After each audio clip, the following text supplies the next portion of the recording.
candidates, round number 8. For now, we have 2 tournament leaders with 5 points. Jan is being caught by Kukish. Nak, after beating Fabiana Caruana, is in the 3rd and 4th place together with Prague. Fabiana is in the clear 5th place with 50% score, followed by Virit, Alireza, and Abbasov in the last place. Okay, let's go to the games. The first game, let's check this out. So it's Prague versus Alireza, e4, c5. Sicilian looks very sharp, however, black plays Sicilian Poulsen, and white now has a choice between playing knight c3 or knight b5, going to Sveshnikov sort of positions. He chooses to play knight c3, and after queen c7, now Prague uncorks his preparation, which is knight cb5. And the idea of this move becomes clear after next sequence, a6. It's not really necessary probably to play a6 because white will have to take on c6 and play knight d4 anyway. That's why knight f6 immediately is not a bad idea, but a6 is okay. Forces the trade, and now black has a choice to trade between d pawn and then play e5, which is, I think, is also playable. But you gotta be ready for all sorts of things after knight f5, okay?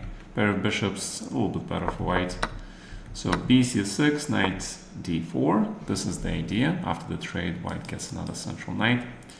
However, black position is very solid. The queen of b8 is actually well placed in traditional Sicilian Khan Poulsen way, and again, very solid center. With the knight on c3, white always had the idea to play e5, knight e4, and fight for the central squares on d6, f6. With the knight on d4, with this Khan structure protecting this e6 pawn, it doesn't actually make a lot of sense. But one of the advantages for white is he can put this guy on f3 and start, for the expansion in the center. So let's see how Alireza handles this. He plays c5 immediately. And now he plays knight e7, which is again very much in the spirit of the Sicilian Khan. And now I think Prague is out of his preparation, and he plays this move, after which it's very hard to get any advantage. The computer suggests here a shocking b3, but not so shocking, and the idea is to pin black to the defense of this g7 pawn, of course, black to play f6. Okay, so this is the pretty common structure for Sicilian Khan, but it's more common with the pawn being on the b file. The c pawn here, this is not so common because the bishop is not getting developed, and it's also very hard later to play stuff like e5 because Holland e5 is more evident. I mean, it's still possible, but it seems to be better for white here, to be honest, because after g3, h4, potentially f4, white pieces are more coordinated than black pieces. So b3 looks very natural. h4, h5 is pretty standard idea to meet this knight g6, but then black can play h5. So it's not clear what white can do. In reality, this black has very solid position. Again, pawn structure is flexible. His pieces are also pretty flexible, and it's very hard for white to get to any specific square or target because everything is protected. That's why I play Sicilian Khan, but of course there's a lot of theory compared to this line. This is brand new. Players are pretty much in the dark. Despite the preparation, I think Prague is not going, he couldn't really predict every possible continuation of his after knight b5, queen b8. A lot of things black can do that can be different. So let's see, castles, knight g6, or bishop b7 first, and c3 is very cautious.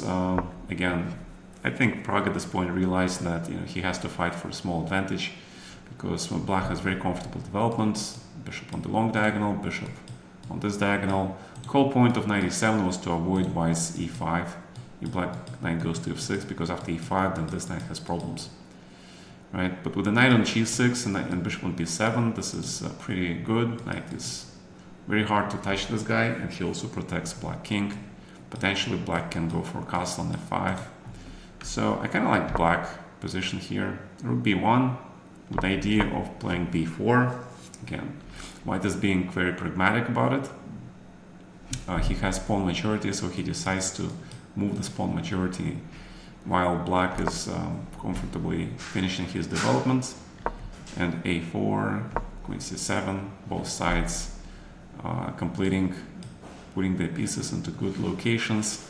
Now white has to decide where to put the dark squared bishop and what to do with this bishop on d3 after eventual knight f4 is coming, or black is going to go for rook d8 and d5. But most importantly is the question after knight f4, because if you play rook e1, bishop f1, then black has f5, right? But if you put the bishop on c2, he's kind of passive here. But it's starting to look a little bit like Spanish game, one of those closed positions. So rook e1, very solid again. White delays the development of this bishop, maybe even take this guy on f4. Unlikely, but it's possible. And d5 move is a clue that black is really not looking for a fight here. He just wants to play solid chess. He ran into a novelty, so he wants to, stabilize. And certainly d5 is a programmed expansion in the center for black in this position. The only question, what he's going to do if white plays e5, but at this point things are going to be probably d4, and if you take on d4, then black takes on b4, leads to good structure for black. But yeah, there's still some questions, especially after h4, because this is now sort of like a Grunfeld structure, but the bishop on e7 is better than on g7, obviously. And this will be very, very sharp, so probably white doesn't want to risk, too much, and because Alireza is starting to play really well now. He got that practice, he's seeing things, his opening prep is good. So white just decides to go full exchange stuff, and black takes on e4, because if you take on c5, now e5 is guaranteed, and black is stuck with this bad French bishop. Position is still very close to equal, but as you can see, white bishops are targeting black queen's king side. h4, h5 is coming, and knight on g6 in the French defense. Knight here is not that great. He should be on f5 or d7, but okay, knight can go to f8, protect the king, which is still playable. But why to do that when you can take on e4? And after this forced trades, black recaptures the pawn on c5, and white pawn on c3 is slightly weak. So actually black is a little bit better now. So white very wisely decides just to start trading stuff and heading the game into the draw zone. Rook e4, rook c8, and a luft, a5, preparing the trade, this pawn for this pawn. Black rook goes behind, and black is a little slightly better. Queen d5 just allows immediate trade, but rook a8, black's gone after a pawn instead of c3 pawn, which is also okay. Queen a5, rook e1, very safe. Even without this pawn, this is a draw, but black plays queen d5, just demonstrate his peaceful intentions. And now the draw is inevitable, especially with black managing to kick this knight out. So knight f5, white tries something, activity. D4 is the threat, so rook d3. I mean, threat is like, trying to trade stuff. h5 very accurate, you need to get rid of this guy. Knight e3, and finally d4. And both players agreed to draw in this absolutely equal position. So this was a very solid performance, I like it. Then we have this very interesting game between Nepo and Abbasov. Nepo obviously plays for a win, but Abbasov takes a page from Jan's preparation book and plays Petrov, which is actually very popular both in the Russian chess circles and also in the Azerbaijan chess circles. So yeah, Petrov is one of the main openings played by the representatives of those countries. So they're ready, yeah? They both know what they're doing. 94, d3, unusual, but okay. White wants to avoid the standard positions, transposes the game actually into the French exchange variation. this often rises from that. Bishop d3. c5 is a little bit aggressive, but it's perfectly playable, because if you take on c5, bishop develops in one move, and it's a good range for black. But if you don't take on c5, then black can play c4, which is completely okay. Bishop e2, normally white gives a check first and puts the bishop on f1, but in this particular case, Yang wanted to play b3 immediately, challenge black pawn structure before black can protect this guy. Yeah, because now b5 runs into a4 and you don't have a6 due to the spin. So you must take on b3, but this pawn structure is known to be okay for black, because this pawn island here is very strong. And okay, we'll get there. Yeah. So bishop d6, normal development. Yeah, I think white normally plays here bishop a3 because this pawn structure arises a lot from the in the Sicilian e6, c3, d5. But I think white usually plays bishop a3 here because this dark squared bishop is good for black. And after the trade, white tries to build the pawn wall like this, put this knight on e3, and prepare potentially c4, and some play here. The knight should be on e3 like always. Yeah. Nepo plays c4, knight c3. He goes for the d5 pawn instead, and black plays bishop h6. Yeah, this is standard idea because black really wants white to take on d5 because then white pawn islands disrupt, right? The pawn chain is disrupted and the pawn become doubled anyway, so it's kind of weak. The question is, like, does white really need to take on d5? And if you don't take on d5, then what do you do? Yeah, because black just finished the development, play rook e8, bishop e6, bishop f5.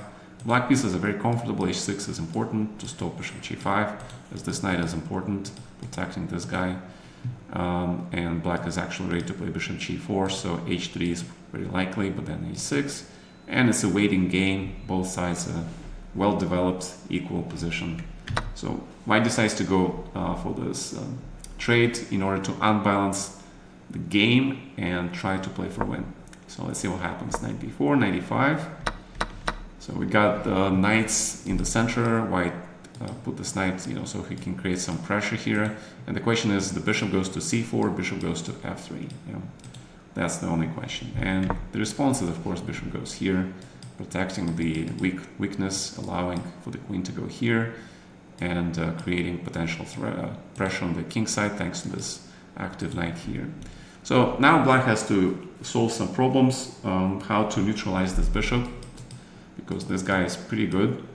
So either bishop e6 and then try to trade this guy, or something else. So let's see, bishop e6, queen f3, and bishop b4. According to the ancient, this is inaccurate, but I don't think it's wrong. It actually makes a lot of sense. You protect the knights, create the possibility of bishop c3 or knight c3. Ideally, you want to play a6, queen here, rook here, and then black is completely okay. So white now has to be actually coming up with a decent attacking plan, because otherwise his pawn structure is not that good. Okay, so queen g3, logical, attacking the pawn, king h8, and rook a2. Yeah, this is second line move. White doesn't want to commit the bishop to this passive location because he'll be looking at this pawn and not doing much. So rook a2 is in the style of Nepo. Potentially the rook is coming to e4, h4. As we'll see later in the game between Nakamura and Fabiano, they also reached similar pawn structure. And Nakamura managed to get this rook here where it protects the pawn and potentially swings and helps white to attack the black king. All right, a5, reasonable. And after rook e2, queen b6. Yeah, it's interesting because the ancient says you can play b5. You cannot really take here because of the fork. So you must play bishop d3, and then you can play queen b6. And the point is, black has potentially very aggressive pass pawn, which moves really fast, protected by the rook and the bishop. And white now must go make a draw here, creating the threats. Queen d8 is the only defense. Then you go back, And because this pawn is attacked and you cannot protect it like this, queen has to go back here. If you try to sacrifice the bishop here, you're still not in time because rook is still not here. If you try to put the rook on e4 here, then the question is, now there is a threat. Yeah, now there is a threat, but you close the bishop. So black can play bishop f5 now. And now that this is very, very double-edged, but the whole point, the queen is now protecting this pawn. So this things are getting very interesting, but black should be okay here. So that was a very interesting line. Instead, Abasov plays queen b6 immediately. Similar idea, but now the white missed his chance to complicate matters by playing this move.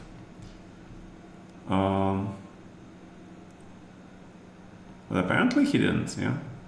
Apparently queen a6 is fine. Yeah, queen a6 is important. Because if you play queen b5, hitting the knight and the rook, there is bishop h6 and white is better. Thanks to this spin, threat of the mate. So, but queen a6 is very strong, yeah.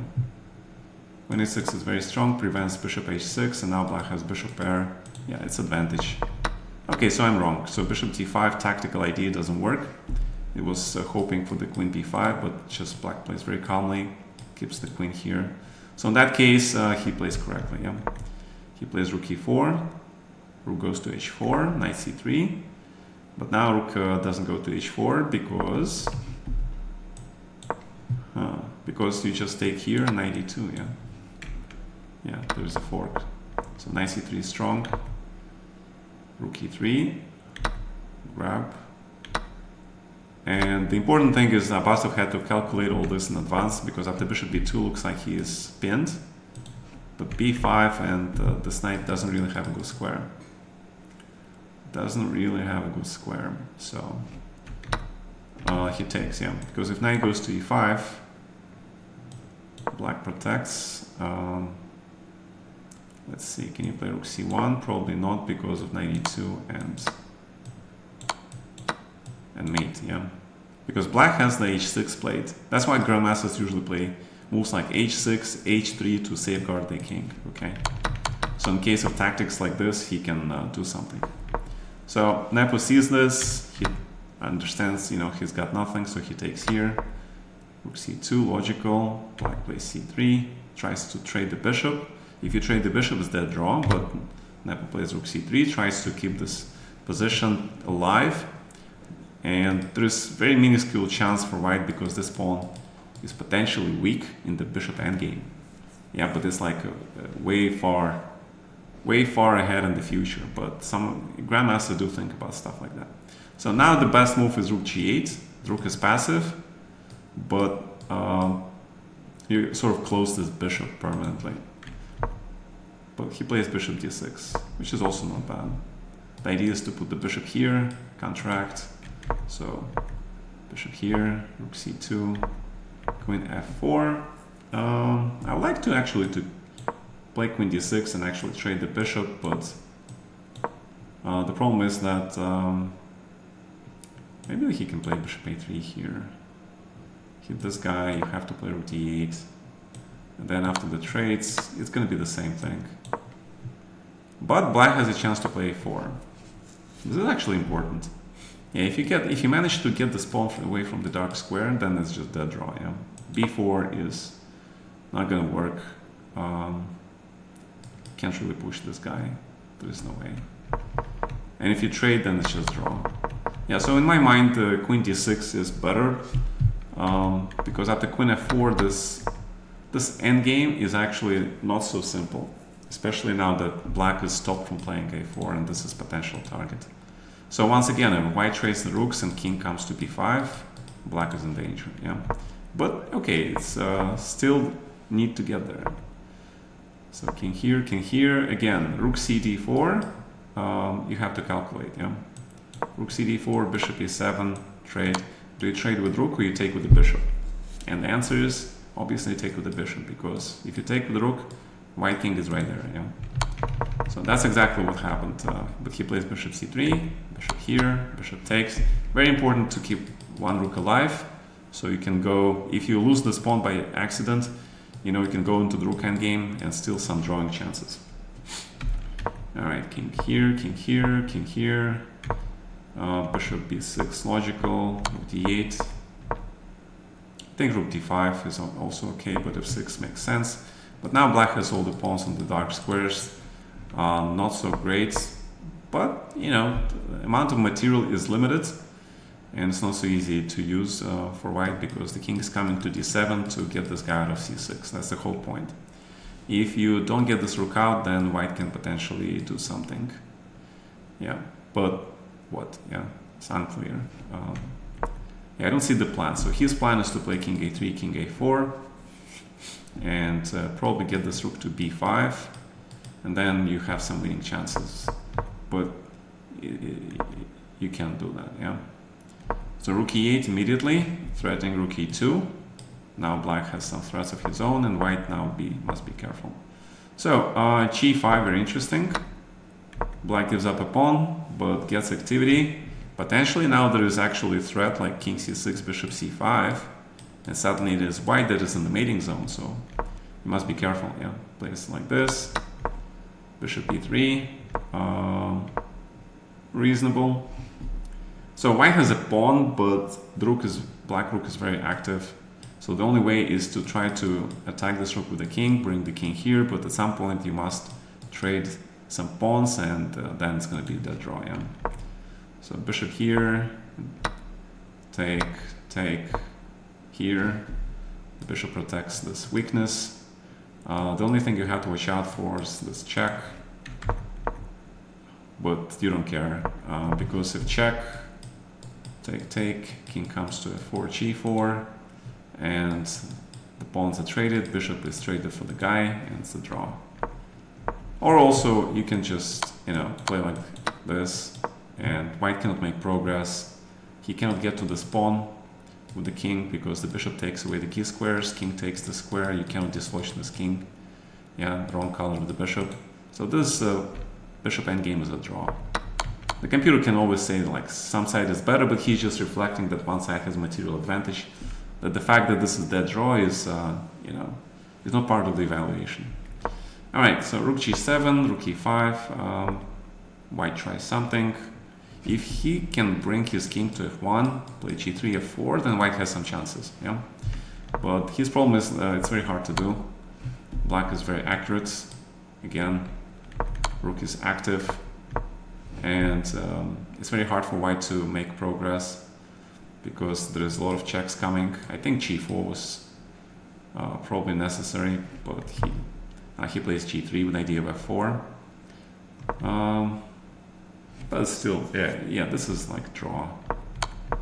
Goes check, rook a2, there's bishop e3 threat, and if you play f4, then bishop f6, and this bishop d4 is coming, and you can't really do anything because otherwise you lose the bishop, which is still draw. So he plays king f1, and they agreed on a draw. All right, very good defense by Abbasov. Now we come to the games which are a lot of fun. This was a very strange game, to be honest. But then again, you know, Vidit is an enigma to a lot of players outside of India, but to Gukesh, who knows him really well, he really knows Vidit's best and worst, I mean, weaknesses and strength. So he knows how to play against this guy. So let's see, Italian, but knight f6, my personal choice. And a6, yeah, this is amazing. I've never seen this. I mean, in this position, I play h6, yeah? And this is well-known plan. Black plays h6, d6, and then g5. But a6 here is like new stuff. It's kind of hard to say why you play this move, but it's sort of like, you know, in the Spanish game, black plays a6, yeah? But here, white plays Italian, and you still play a6.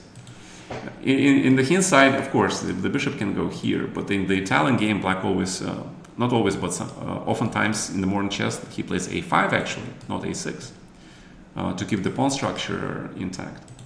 So this move is kind of weird. Potentially black might play d6, bishop e7, knight a5, like Spanish, but he really plays h6 here. Yeah, this is crazy, man. And another reason why a6 is sometimes white has bishop b5, especially after d5. Yeah, so the whole point is like if white plays d3, in order to play d4, that means he loses the tempo, yeah? Instead of playing d4 in one move. So black can actually afford this luxury of playing moves like this. They're useful moves. Stopping bishop g5, stopping bishop b5. And black is actually preparing for d5 at some point. So unless white plays, white needs to do something in the center, or he gets nothing. All right, a4. This move means that white's gonna play more in Italian game way, not in the Spanish c3, d4 way. And bishop e3, yeah, okay.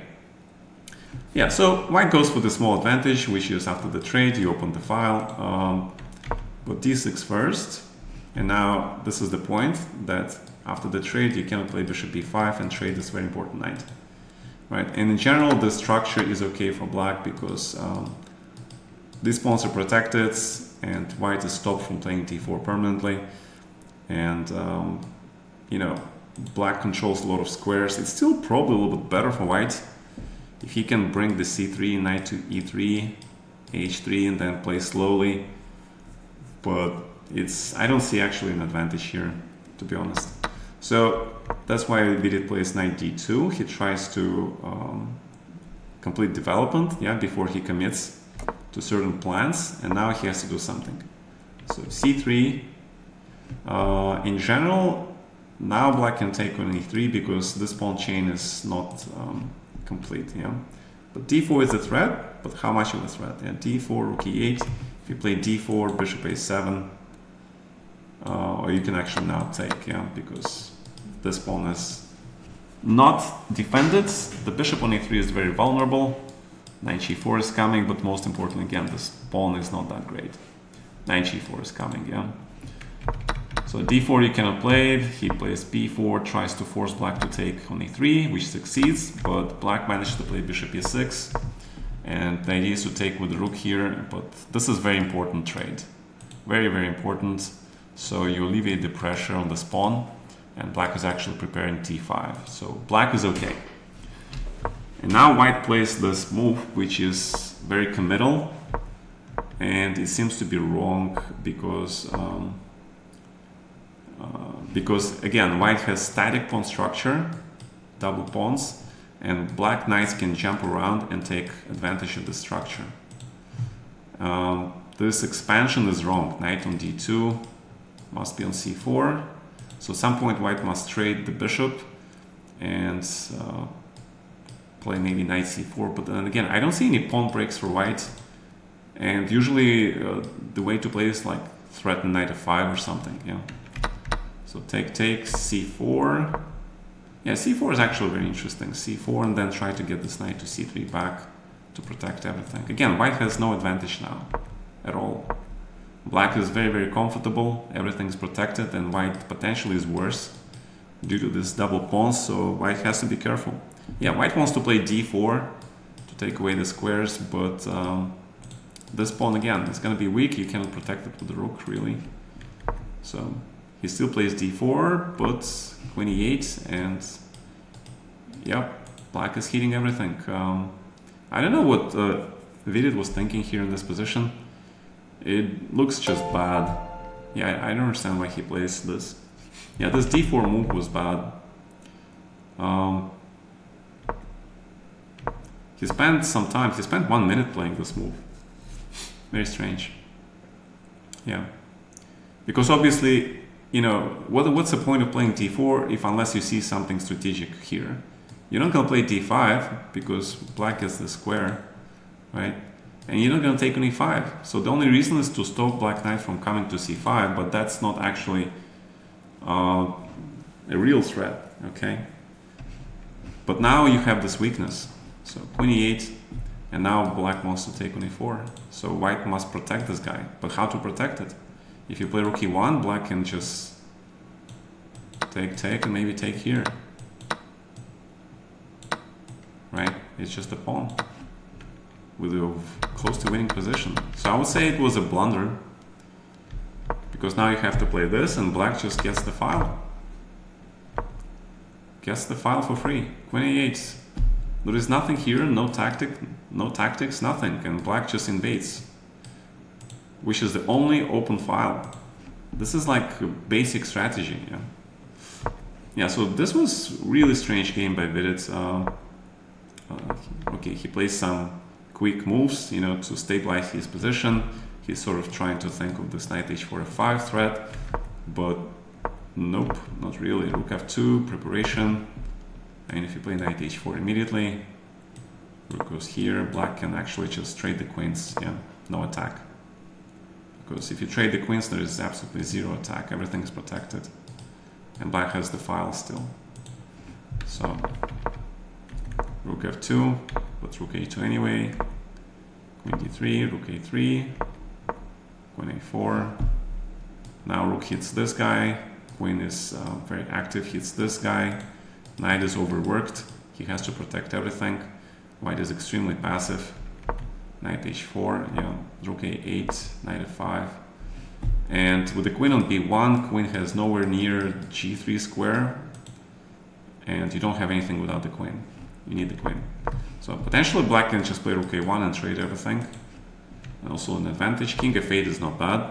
Oh, okay, I see. So Vidit maybe wanted to play knight e7, d5 to put the knight here and trade this guy. And after the trade, you take with this pawn and you open up the position a little bit. So king f8, very good move by Gukish. Stops everything, yeah, all the counterplay. Rook a1 stops all the potential sacrifices. Queen d3, queen b4, and again, yeah, black is getting deeper and deeper, put it this way. Now this first file is weak, queen is here more active, can move to b2 at some point, and yeah, this is just pretty much resignation. Yeah, maybe, you know, g4, knight g3 tries some activity, because knight d2 is well protected, and black knights, they're very solid, but you know, they don't have squares yet, yeah. So maybe you can hold this position a little bit. Yeah, c5 is just suicide. Yeah, this is just self-destruction, pure self-destruction. Yeah, I actually observed this behavior from Vidit before, yeah. He self-destructs so much, it's just completely lost, yeah. Mate on g5, black can take on h6, win the game, obviously. He goes for the mate. Yeah, it's impressive, yeah, just mates him. Yeah, if you show me this game without telling me who played it or where from, I would say, yeah, you know, some open tournament game. But this is candidates, man.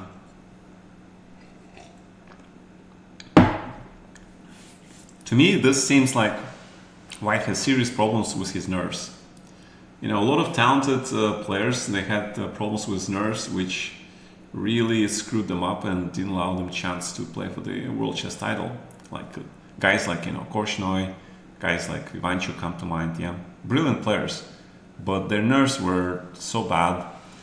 Yeah, they spoiled, in a critical moment, they spoiled their chances and didn't qualify, yeah. So, but the win for Gukish, and now he rejoins the lead. And we come now to the bread and butter of the rounds, which is the Inter-American battle. After this battle, now becomes the question who is the best American player now. Yeah, for a long time, Fabi, I think for the last decade, he was the top American player. Thanks to his World Chess Championship match versus Magnus, his you know, constant presence in the candidates. But Naka now demonstrates, you know, his second time in the candidates. He is now again very close to the top positions, and actually in this game I think Naka demonstrates a very good psychology and playing. Yeah, all those title Tuesdays, they're not for nothing. He keeps himself in this constant ready check. He keeps his level, even though he doesn't play a lot of open tournaments. He plays all the best players in the world playing those bullets and blitz and rapid events. Yeah. He's playing all the best players in the world. So to say that he is a streamer while he's still competing against the best players and still, you know, playing in the top spots, that tells me, you know, you're like world's top best player. So last time he played in the candidates, he finished like in 3rd place, and now he is 3rd, 4th, you know, and beats Fabiano. Yes. Okay. So Spanish, D3. Yeah. This avoids the potential open Spanish. Okay. After D3, also another advantage is that you don't have to play rook E1, and you can sort of focus on some development here, knight C3, etc., etc. D6. Black plays in the spirit of the Archangel, which is Fabiano is the big specialist. Recently, he wrote that famous book, Spanish Archangel or something. I didn't read it, but I highly recommend it because he is the leading expert on this bishop C5 in Spanish. So C3, castles. Okay, rook E1 is like a little bit waving red flag in front of the bull, yeah, because this knight G4 is a very famous idea, and F5, and the question does it work here, yeah. So let's say knight G4. The famous trap is you cannot play D4. Okay, the reason you cannot play D4 is because this piece sack, and then you attack this pawn and attack this pawn, and white is completely lost. All right. So this is a very famous idea. But if you don't play that, you must play rook E2. And the question is, what happens after F5? Yeah. And this is actually very tricky because you see that the engine shows bishop G5 move. And now black has a choice whether to play knight F6 or move the queen here or queen to D7. The only move apparently is queen D7. But I like black position, to be honest. Yeah. Yeah, it seems like this queen is D4 and D5 and you lose the piece, yeah. But apparently there's a lot of tactics here, and I'm kind of surprised. But probably Naka analyzed all this with the engine, yeah. This is probably his prep. He's very good with his prep. He actually targets his prep towards opponent, and he makes very specific prep, okay. Yeah, he's in the top of his form right now. Yeah. All right. So this is again very complicated. You need really time to analyze this, but I think this is critical line for black. It looks very, very logical. You know, all pieces are playing, right? Rook is coming. White is a little bit underdeveloped. I think logically thinking, black should be fine here. But there is a lot of tactical nuances that you need to analyze with the engine, obviously. So knight G4 I think is fine. Fabio plays knight E7, again the spirit of the Italian game. Bishop goes here, knight goes here, C6, D5. You know, black has a lot of experience here. White plays knight D2, cautiously. Knight F1, symmetrical, right? Knight's going to G3, knight goes to G6, and now black plays D5 very aggressively. You know what I'm thinking? I'm thinking that, you know, by playing like this, Naka created a situation because he knows Fabi was like half a point behind the leaders, okay? And Naka is like 1 point behind the leaders. So he knew that Fabiano needs to win. Yeah, Fabiano wants to win. He needed to win to get a shot, you know, for the first place. So he is inviting Fabi to play some aggressive chess. All right. And then what happens is that Fabiano is like, he's very good in maneuvering chess, yeah. But, you know, playing aggressive chess requires a lot of calculation and, you know, this dynamic understanding, which is not really, I mean, Fabiano is really good at that, but is not like his best way of playing chess, yeah. He outplays his opponents, like maneuvers stuff. But dynamic, direct attack, I mean, he can obviously play it really well, but I don't think that's one of his best things. But okay, let's see. Knight D5, pretty standard, yeah. Bishop B3, C6. Yeah, so we see this position a lot. I remember Fabi plays this in Italian game versus Wesley, so like so many games here. And actually Fabi, I think, recently lost with white something like this to Noderbeck, if I recall. They had this very similar position. And the problem is Fabi couldn't find this dynamic activity for white with pair of bishops, and Noderbeck managed to I think it was Noterberg, managed to trade the bishops, and then Noterberg actually won the game because of this weakness. And now we have the reverse situation. Now we have Nakamura, who is very, very good with dynamic chess, very good at intuitive understanding where pieces must go to attack to create pressure. Okay, so let's see how the master of the aggression plays. Yeah, bishop c2 makes sense, but also knight g3 makes sense. Yeah, stop the bishop f5, put the knight on a4, knight either here or here, especially with the pawn here. Yeah, but okay, bishop c2, logical, putting the bishop like on notice, like okay, I'm going for an attack here potentially. So bishop e6, solid but very passive. You know what black really needs to do, and I agree with the engine, you need really to start trading white's attacking potential, which is the rook. Okay, you need to trade the rooks especially, and you really need to trade the bishops, but obviously it's not going to happen. But you need to try to contain white's rooks and knight. Yeah, knight is coming. So let's see, bishop e6, knight g3, and knight f4. Yeah, so probably what I think, you know, this is again psychology. Fabiano understands that he's gonna get attacked. Yeah, he doesn't like this. No top player likes to be under attack or being pressured. And Garry Kasparov was like one of the best players to do this aggressive, long-term aggressive attacking thing. Yeah, like putting his pieces, maneuvering them into the attacking positions, creating a lot of potential and imaginary and real threats. Yeah, so knight f4 is a standard idea, and I think what happens here is that black tries to say, you're trying to attack me, but I will threaten you as well. Yeah, like, you know, hitting here, bishop h3, queen h4, rook d8 stuff. Probably he saw this idea somewhere, but the point is rook e4. Yeah, so remember the game we talked about earlier, Nepo versus Abasov, where Nepo tried to get this rook here on e4 in this position, right?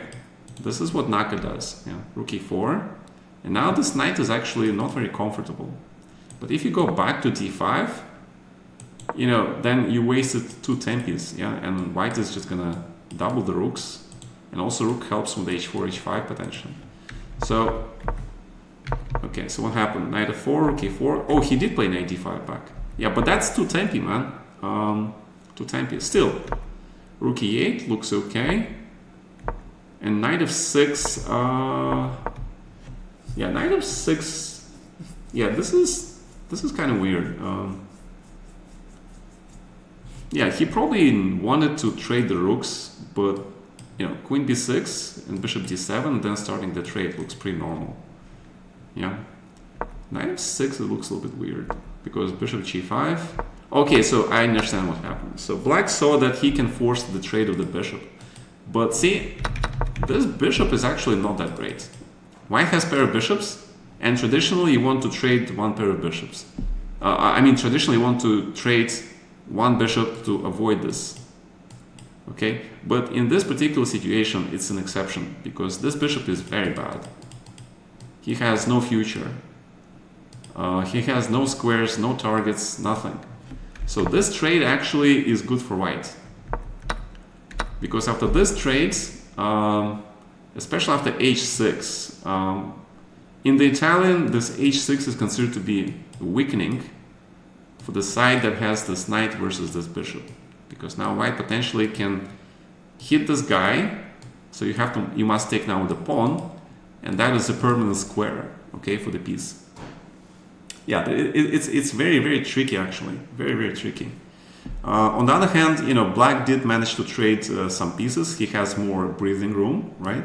He has some ideas like this. He wants to play bishop d5, but again, yeah, it's still very dynamic. I like queen d2, taking away the square, and if bishop e6, what happens is that white has now rook g4, or knight h5 first, actually. Yeah, knight h5 first, and then rook goes to g4. So now you see suddenly white has some pressure. Yeah, some real pressure here.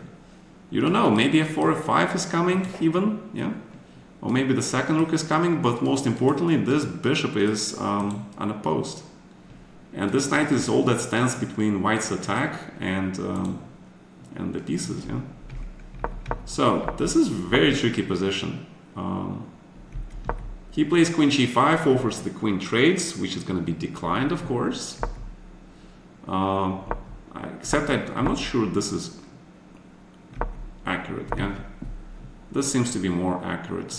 Potentially the idea is like d5 or g4 and knight hitting this guy, yeah? The queen here is ideally placed. The other way for a queen to play is to play something like queen b4, but that allows queen b5, yeah? So you don't want that. But rook e3 is allowing knight to go to e4. So knight f4 is inaccuracy, I think. This is inaccurate, yeah? This is definitely inaccurate. There is no threat. Besides rook moving from the fourth here, this pawn I think is kind of weak. So rook d8, trying to counter-attack, yeah? You should always like hit your opponent weaknesses or something. If you just play stuff like this, yeah, I think he just blundered h4 for sure. Yeah, h4, pretty sure it was a blunder, because if you play rook e1, yeah, rook d8, this knight on f4 seems untouchable. Yeah, you cannot move the rook thanks to this check, and you cannot play queen c3 because of knight e5. Yeah, so it looks like this knight on f4 is untouchable, but there is this h4 move. So the big problem is after this you're forced to play g5, and your queen is out of the game, and your king is very open. So now comes the knight f5 ideas. A lot of ideas are coming. And you play like this, and again, queen is outside. White gets very, very strong compensation for the pawn, and there are a lot of threats now. So, for example, if here, then you have knight f5, yeah, a lot of tactics, queen h5, and suddenly after bishop d1, queen has nowhere to go. So this queen on h4 is, yeah, this is very nice pawn sacrifice by Nakamura, very nice. Javi plays queen d5, because if you play queen f6, then it's very likely to be rook f3, I think, yeah, g5, and again, black king is being, his defenses are being opened, yeah, nice. All right, queen d5, rook e4, knight is chased back, but now you see the difference, yeah, white managed to bring the second rook, put the pawn on h4, which what he wanted already, and black isn't stuck in the same place. He did not improve his position in the last three moves. And white managed to improve his position. Rook was passive, it's back to the great square, already second rook here, h4. So I'm pretty sure Fabi was upset here, and Fabi is down to 12 minutes. He has to make 11, 12 moves. Terrible pressure now. So he starts to make mistakes, yeah? Yeah, I don't understand why this very logical rook d8 is not played. It's like the rook belongs here. You know, at least try to do something. Knight f8. I think he wanted to play knight d7 f6. If you can do that, black will be okay. But the problem is now this thing. Yeah. Yeah. And if knight d7, there is queen d3. Knight f6. 94, and that's it. Black has huge problems because of this thing. So you see, this pawn stops the g6, and yeah, white pieces are just way too powerful. Yeah, and the secondary idea is that you have targets here now. So what did he play? He plays bishop d7, and yeah, black is. I think at this point Fabi panicked. Yeah, his nerves are shot to heck. And, you know, again, I would repeat this important statement that Naka, he has many years now of playing games with a small time control. He's become now an absolute best in the world to apply the time pressure and the game pressure on your opponent. He exactly knows, like now, the moment where the opponent will feel most vulnerable, and he'll capitalize on this. So that's what happened. Yeah, bishop d7. Because move like bishop d7, I don't think Fabiano would play if he was in a normal, state of being. Yeah, bishop d7 does not enter mind, man. Because now this is bad bishop, black is so passive. Incredible, yeah. 96, the problem with 96 is that I think that's what he wanted to play, but now there's a very strong attack. And queen g5 is impossible because of this move. Okay. So, and if you don't have queen g5, like you play queen t4, then rook comes. And it's game over. And let's say rook g3 first.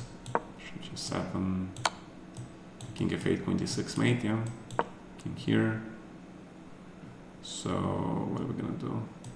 Actually, yeah, he is correct. Maybe just, you can also just take this knight and this pawn is just gonna queen.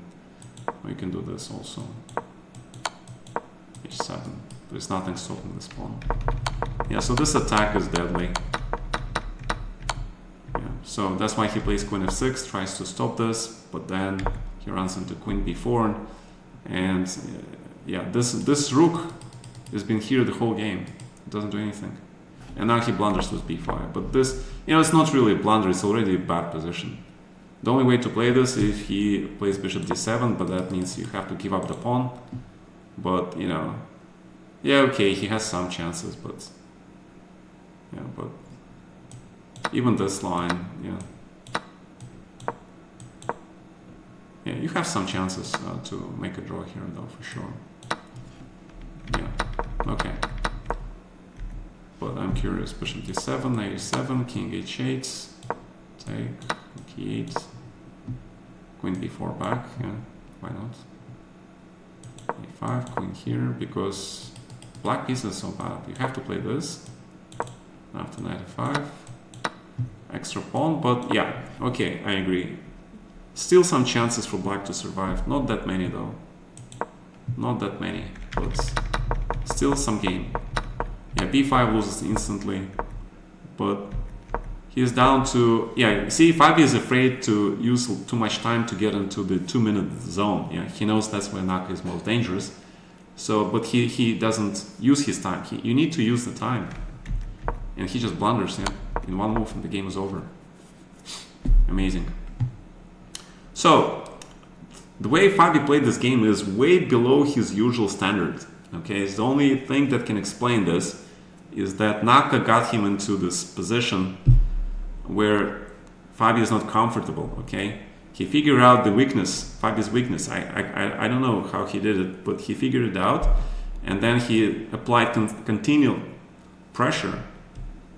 And I think it's actually a more psychological pressure, yeah? Because you see, in this position, White doesn't have that clear threat actually, okay? It just looks menacing, and there's so many things are possible for White that, this danger zone is like multiplied, and you try to face all the potential and imaginary threats. This is psychology, man. So this game was huge for the standings, because now Naka is actually ahead of Fabiano, and Naka is at, despite losing a game previously, he is actually now has 2 wins, which is the same as Jan Nepo. So if he didn't lose the game, he would actually be like in the top place. As I said before, Naka is now in the top of the form. He plays really well. He now shows good prep. He had some practice, and he is gonna try very hard to, for the first place. He actually has chances. He actually has chances. All right, so predictions for round number 9, which starts in about 1 hour. So Naka Black versus Vidit. This is going to be very interesting, because in the first round, Vidit beat him with black, and Naka played really bad chess. Yeah. So it's going to be probably revenge time, but if I was Vidit, I would just be very cautious and make a draw. Because now Naka is like, he's on the hunt, yeah? And Vidit is not in a good form. He is starting to play pretty strange chess. Actually, this is going to be interesting. How far Naka will go to take risk and to try to beat Vidit, yeah? because I have a feeling you guys have to understand Nakamura is a psychology chess grandmaster. Yeah, he's like one of the best players in the world who use psychology. Yeah, that was why in the past we had such a great rivalry, because I was using psychology too. So our games are always a lot about mind stuff, just as much as the chess stuff. Okay, and that's why I enjoy his game so much, because I understand the mind games he's playing. Okay, so this very interesting game. If Vidit makes a draw, he would be very. It would be a very good result for him. Okay, unless Vidit comes up with the mega preparation like he did in the first round. But if he does, then Naka will be much smarter. Yeah, he just makes a draw. All right, Gukesh versus Prague, another all Indian affair, and Prague has been playing extremely well in this tournament. Great prep. The only question is, will Prague play for a win with Black or not? Because I think he is actually a better. I think he actually plays better chess in this tournament than Gukesh, but that practical aspect, that experience, he's still missing it a little bit. He didn't play so many elite tournaments like Gukesh did. All right, so probably draw. Alireza versus Jan Nepo. This is gonna be the game of the day. Yeah, the game of the day. Outsider with white. Outsider that has been growing into good form. He's becoming a really big danger to anybody in this tournament. Yeah. It's just unfortunate he is being very, very impractical in the first stage of the candidates and lost so many games, spoiled so many great positions. But now he is sort of playing at his really top level chess. So this is going to be a big fight. Yeah. If it's going to be e4, I expect Nepo to play Petrov and probably hold. Yeah. So Alireza needs to come up with something different. He needs to make a game. He needs to make a game where there is play. There is not just analysis, preparation until move 40, because that's what Jan wants. He wants just to, make a draw with Black so he can go and play for a win with White next game, yeah? And he wants to make a draw with this very dangerous opponent. So Nepo wants to play extremely solid e4, probably Petrov, d4, probably some, I don't know, Queen's Gambit accepted or something, okay? That's what I expect. But this will be a very interesting fight. And Abasa versus Fabiano, I think Fabiano will win this actually with Black. He is very pissed off. Yeah, Fabi is very pissed off, and when he's pissed off, I don't envy his opponent. If Fabi now plays Naka, Naka would be actually in a danger. Yeah, because when you have a person, you gotta understand something. When you have a person who is like very solid, quiet guy, he doesn't touch anybody, he has this sense of what is right, what's wrong, yeah. And somebody comes up and hits him, he gets angry, yeah, you don't want to be in the way of this guy. So let's see. All right, so that's my predictions, okay? Vidit versus Naka, fighting game, probably draw. Gukesh versus Prague, probably draw. Alireza versus Nepo, big fights, probably draw. Fabi versus Abasov, probably Fabi wins. Okay. All right, gentlemen. Hope you enjoyed this recap, and I'll see you guys later today at the simul. Okay. I do have the simul today. I know it's the same time as the candidates, but sorry. I do simuls on Sunday. It's just something I usually do. All right. See you.